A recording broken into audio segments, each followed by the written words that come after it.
আমরা আল্লাহর দরবারে শুকরিয়া জানাই এবং আমাদের কাছে যতটুকু ইনফরমেশন আছে ইনশাআল্লাহ সবকিছুই পজিটিভলি হচ্ছে, সবকিছুই সামনের দিকে ঠিকঠাক ভাবে আগাচ্ছে। এখন এখন সবাইকে দাবির ব্যাপারে সোচ্চার হবেন। আপনারা এই যে বিভিন্ন পত্রিকার দোষারোপ করছেন, বিভিন্ন নিউজ পেপারের দোষারোপ করছেন, না ভাই, দোষারোপ করে কোনো লাভ নেই। কারণ এই নিউজ পেপারে যেভাবে লিখছে, এই লেখার কারণেই কিন্তু আজকে সব তোলপাড় হচ্ছে। আমাদের যারা ভিউ ব্যবসায়ী আছে তারা ভুল বলুক, সঠিক বলুক, গুজব বলুক, যাই বলুক, তবুও তারা পে স্কেলের দাবিটাকে টিকিয়ে রেখেছে। সুতরাং এই ভিউ ব্যবসায়ীদের কারণেই কিন্তু পে স্কেল হবে, কোনো সংগঠনের আন্দোলনের কারণে না। আমরা 2020 সালে কি করেছি, 2018 সালে কি করেছি, ওই ফেরাউনের আমলে কি করেছি, ওই কথায় এখন আর কোনো কাজ হবে না। আপনি এখন কি করেছেন এটা হলো সবচেয়ে বড় বিষয়। আপনি এখন কি করেছেন সেটা হলো সবচেয়ে বড় বিষয়।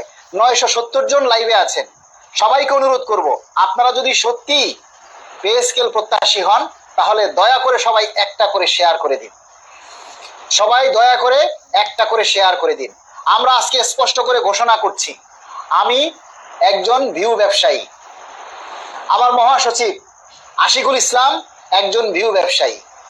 আপনার কোনো সমস্যা, আপনার যদি মুরুদ থাকে, আপনি যদি পুরুষ মানুষ হয়ে থাকেন, আপনার যদি এরকমের মাসেল থাকে, তাহলে এই বুকে যদি সৎ সাহস থাকে আর বাপের বেটা হয়ে থাকেন, তাহলে ভিউ ব্যবসা করে দেখান, আমাদের মতো ভিউ ব্যবসা করে দেখান, ঠিক আছে?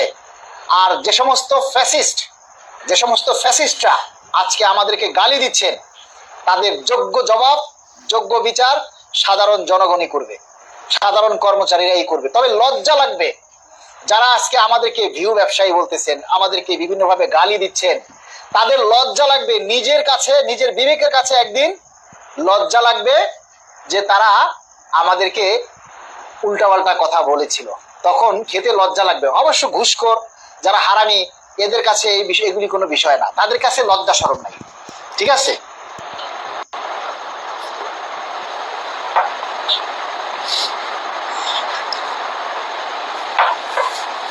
আপনাদের কাছে অনুরোধ শুধু যে আগামী 7 তারিখ পর্যন্ত, 7ই জুন পর্যন্ত আমাদের দাবিটা বেশি বেশি করে প্রচার করতে হবে, বেশি বেশি করে দাবির কথাটা তুলে ধরতে হবে।